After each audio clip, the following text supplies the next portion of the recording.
Welcome back. This time we're going to be talking about How to Fail at Almost Everything and Still Win Big by Scott Adams. This is one of my favorite books. I've read it 3 times now. It's definitely a classic. I think you should read it yourself. But without further ado, let's just get into it. So, systems trump goals in many things, i.e. for exercise. A system is to go to the gym daily versus a goal of losing 20 pounds in 10 weeks or whatever. The system will get you there, and you won't be beating yourself up at every moment that you haven't reached the goal. Now, to be frank, with some goals, you want to be beating yourself up every moment you haven't reached them, just to be clear.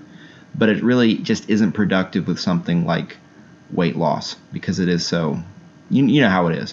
But if you go to the gym every day, you're going to eventually, and I would say controlled diet too, so you'd have 2 systems. You'd have a system for your diet and a system for your exercise. And a system is better for exercise because if you think about it, a goal of losing 20 pounds is a horrible goal. I mean, what if 10 pounds of that is muscle? You know, there's no parameters for that. It could become quite unhealthy. But anyway, we'll keep going with the review. So, you program your own mind. Positive art intake, the useful mental models of the world that you use, the friends you keep, your environment. It's all this input is what makes you who you are, besides, nature, which is a huge part. But what you put into your mind affects your mindset, it affects your focus, and because of that, you really have to control what you put in. It's quite important. So, passion is bullshit. You always acquire passion for what you succeed at. So, what you become good at, it goes to what Cal Newport would say, which is that you should fucking follow opportunity, right? And that's just the truth, and you follow the opportunity, become good at it, and you develop passion for it. Now, I'm not saying that you should do things that are completely against, of course, your morals, or things that are against your natural strengths. That's a completely different thing. But all these billionaires and stuff standing, I followed my passion. That's not such good advice. There's what's called survivorship bias. And so just because a couple people made it, that doesn't mean that, hey, go follow your passion, right? No, follow opportunity. Okay. You need to decide. You don't need to just want. You have to actually decide. And I mean, this is clear, but a lot of you, you think about this stuff. You think about success. You think about what you want out of life. You don't write it down. You don't come up with a plan. You don't put the books you read into a systemized framework for implementation. You have to decide. You have to fucking get serious. Focus on yourself first, at least. If you aren't at 100%, you can't help anyone else. So to be completely selfless, to be effectively selfless, you actually have to start out with taking care of yourself. Once you are fine, and I don't know how you are, maybe you're doing okay, maybe you're doing quite well and you just like listening to success stuff, or maybe frankly you're not doing so well. And if you're not doing so well, you have to focus on getting yourself up, get your energy up through exercise, getting your relationships up, getting your mindset right, getting your goals clear, and have your plan done and all that. Speaking of which, I'll be releasing something called the Grand Unified Theory of Winning, which is absolutely going to be one of the most amazing things put out in a long time. And, that's talking big, but it's true. So look for links to it. I'll put links to it on all these fucking videos. So I'd say check in the bottom. I really suggest. It's going to be amazing. So check it out in the bottom. It's completely free. I'm not selling anything, but it truly will help you. And with the planning, with everything. Let's get on with the review. All successful people have multiple failures. Failures are learning opportunities. Every skill you acquire doubles your chance for success. I'm going fast. I know. It's all important. The most important metric to track is your personal energy. What do I always say? Energy, momentum, focus. Energy is the currency of success. Energy is where success starts. You raise your energy. Number one way to raise your energy is through high intensity cardiovascular exercise. I say daily. Now that's a tough measure, but whatever you do, make sure you get enough of it, you get a lot of it, because that is how you raise your energy. High intensity cardiovascular exercise. The other way, you can also, lifting weights in conjunction with that is great. Getting enough sleep is vital. General health through effective diet is another thing. And that's such a huge topic. I, of course, can't cover it in the same way that I just did the other aspects of energy. But look for the video on this channel or on the Fight Failure blog. And it's called Terrific Total Health Advice from Dr. Rhonda Patrick. And that is absolutely the best health advice. So find that, and that'll show you. On with the review. Simplicity is foolproof and should be the standard. Only break simplicity if it can help in a crucial area. So maybe you are the type of person who isn't a simplifier, you're an optimizer. And sometimes, quite rarely, optimization, like getting really, really, anal, to be frank, is, that is the way to go. But it's almost because simplicity just works. It's foolproof. Things don't break down when things are simple nearly as much as when things get complicated. So you really do want to keep things simple, and it's also vital in keeping things simple. Simplicity is also vital in maintaining your focus, and focus, of course, is ultimately what keeps your momentum going, what keeps you on track on the path of success.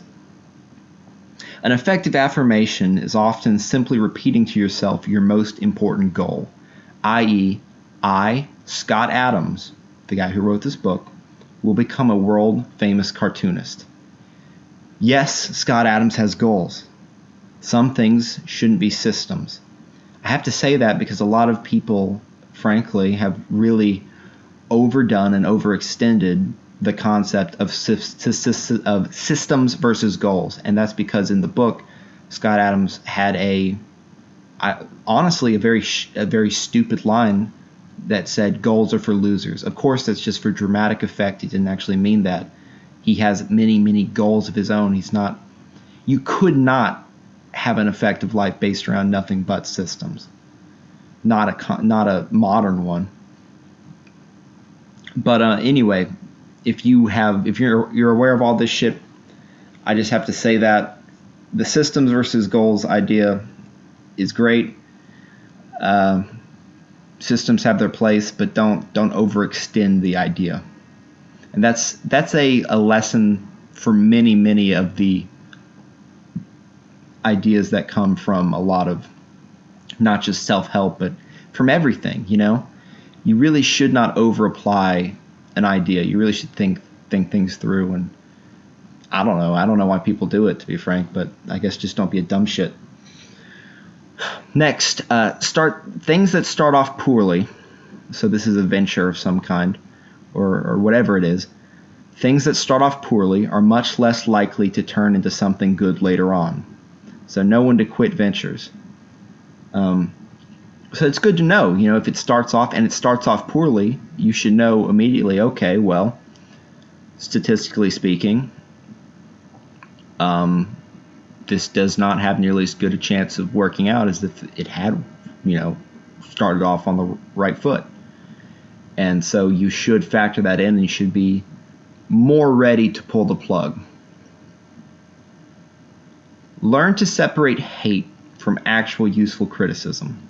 Your haters will actually give you, useful criticism. It's not just hate. They often will point out real flaws with you. So you should listen, but you should know when they're just calling you a faggot and they're not actually telling you, or whatever they're calling you.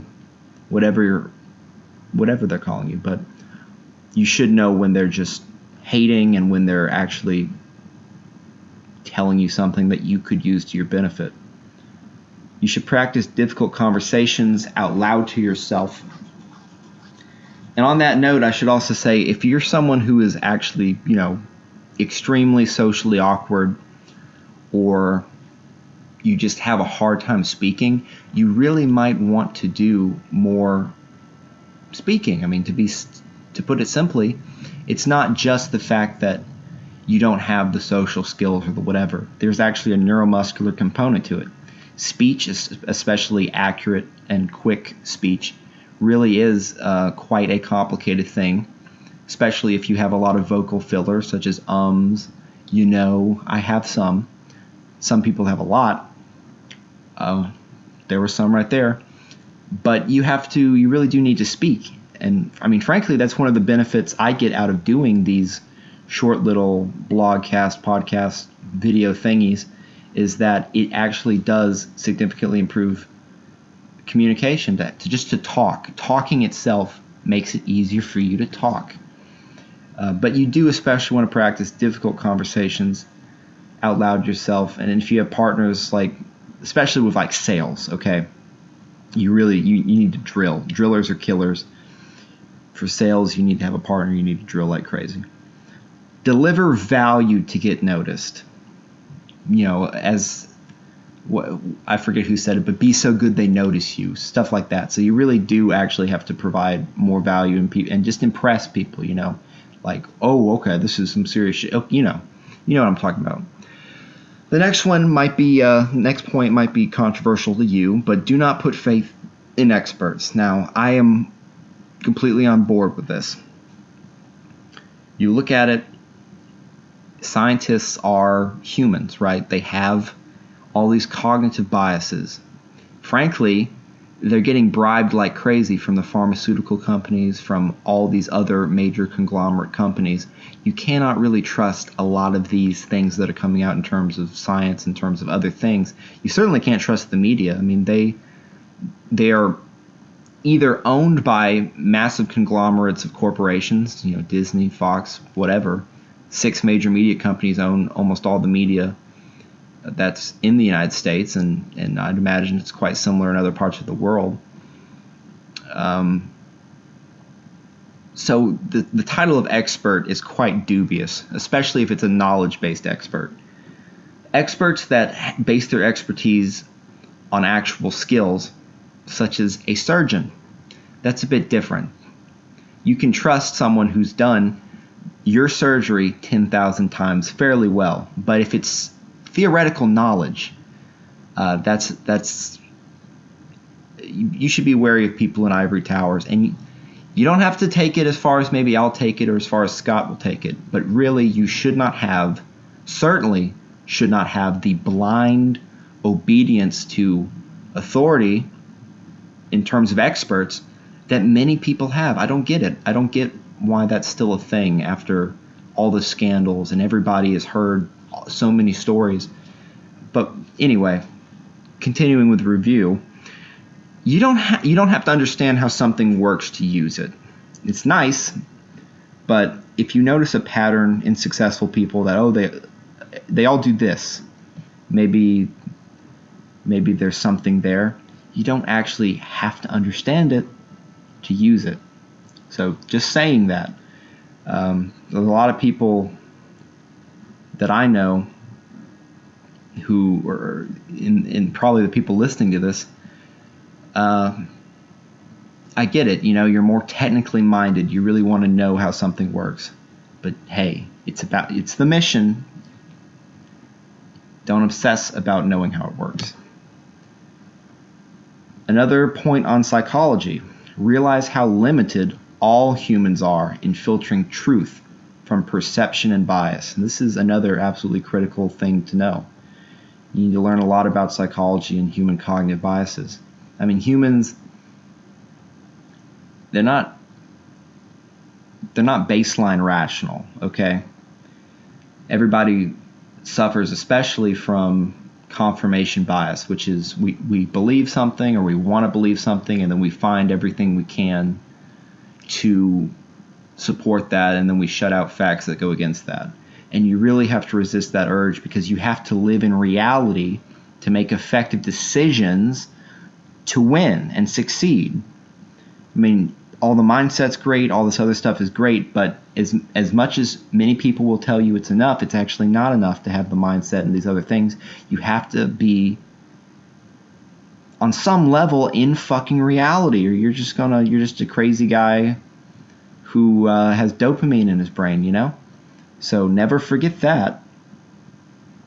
And here's a list of useful skills that Scott talked about specifically in the post on Trump's talent stack. And so the concept of talent stacking that Scott talked about, and I guess this isn't from the book itself, it's from that post, but the concept of the talent stack is that you can have several skills that on their own aren't really that impressive, but when you put them together, they actually become quite deadly, quite dangerous, quite effective. So here are some skills that he recommends, and I agree, but skills that he recommends that you should learn to increase your effectiveness and increase your chances of succeeding. So persuasion, all human psychology, design, marketing, humor, business, public speaking, strategy, and negotiation. All great things to learn. I don't know if they're perhaps the most important. Definitely persuasion, human psychology, and public speaking, and business. But anyway, they're all important skills, and you should learn about them. Okay, that's been my review of how to fail at almost everything and still win big. It's definitely useful information, so put it to good use in your life.